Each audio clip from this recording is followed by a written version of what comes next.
विस्तार विगत एक साल में देशक हरेक कोन, हरेक गांव, हरेक टोल, हरेक मोहल्ला, दलाने दलाने अगर कोनो संगठन के चर्चा होय छै ओ संगठन थिक मिथिला स्टूडेंट यूनियन।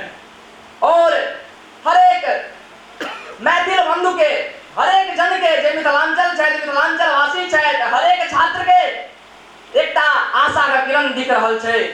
ओ आशा के किरण थिक मिथिला स्टूडेंट यूनियन, जकर कार्यशाली और कार्यक जे पद्धति है वो आन संगठन से एकदम अलग और तन मन धन से समर्पित मिथिला मैथिली के विकासक लेल प्रतिबद्ध एकमात्र गैर राजनीतिक संगठन Mithila student union, Mithila student union अछि।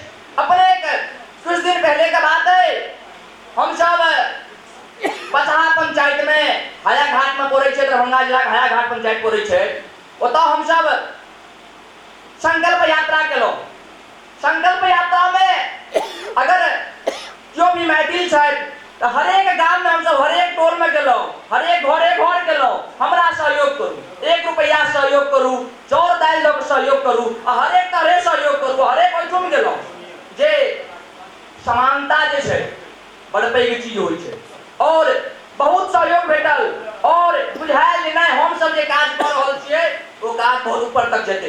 काज एहि दुआरे ऊपर तक जेतै कि सब चाहि रहल छथि जे मिथिलांचलक विकास होय, एतुका क्षेत्रक विकास होय, छात्रक विकास होय, लेकिन एगो एहन माहौल नहि भऽ पबै छै, एगो एहन ओ मंच नहि भऽ पबै छै जैसे एतुका क्षेत्र एवं छात्रक विकास होय। सब चाहै छथि लेकिन ओ माहौल बनि गेल छै, बनि रहल छै और विगत 1 साल में बनलै।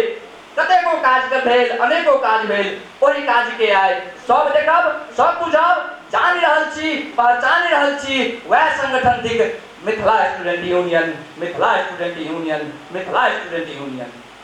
आजुक सबसे पैघ समस्या थिक बेरोजगारी। बेरोजगारी छै तैं लोग मिथिला से पलायन कऽ रहल छथि। आखिर किया? बेरोजगारी के दूर करे के लेल की हेतै? जे उद्योग छै, कल कारखाना छै, ओकरा चालू करऽ पड़तै, ओ निश्चित चालू करऽ पड़तै, जैसे पलायन रुकतै और ओतुका क्षेत्रक एवं ओतुका जन जन के विकास हेतै।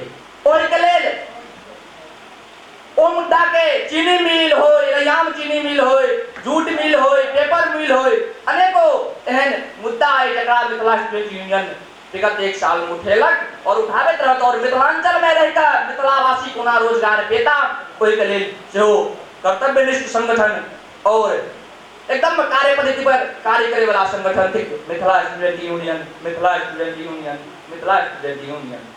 कहबाक तात्पर्य जे एगो एहन समय छलै जे एतुका संगठन, एतुका लोग जे छला से स्वावलंबी छला, अपना आप पर स्वावलंबन छलै और एतऽ रैयाम चीनी मिल छै, बहुत एहन मिल छलै जे पूरा भारतक गौरव छलै, एगो शान छलै, लेकिन वो सब नष्ट हो गेल एकटा साजिश के तहत। एकटा एहन बनायल गेल जाहिके तहत मिथिलावासी के, मिथिलांचल वासी के अलग कऽ देल गेलै, लेकिन मिथिलांचलक नौजवान बुद्धिजीवी के, मिथिलांचलक बुद्धिजीवी के मार्गदर्शन में चलि रहल छथि, चलि देने छथि और वो दिन दूर नहीं जहिया अगर अपन अधिकार नहीं देतै, मिथिलाक अधिकार नहीं देतै तो अधिकार के छीन लेबै, लपट लेबै और छीन के अपना घर में लऽ अनबै। वो बड़ जल्दी वो दिन आबे वाला है और बुद्धिजीवी के जे मार्गदर्शन में हम सब चलि रहल छी, मिथिला स्टूडेंट यूनियन चलि रहल है, सबहक सोच विचार से चले वाला संगठन मिथिला स्टूडेंट यूनियन क्षेत्र एवं छात्र विकासक लेल प्रतिबद्ध एकमात्र गैर राजनीतिक संगठन मिथिला स्टूडेंट यूनियन। एक देश विकास लेल, एक देश विकास लेल अच मुद्दा एकमात्र जय मिथिला, जय छात्र। अच मुद्दा एकमात्र जय मिथिला, जय।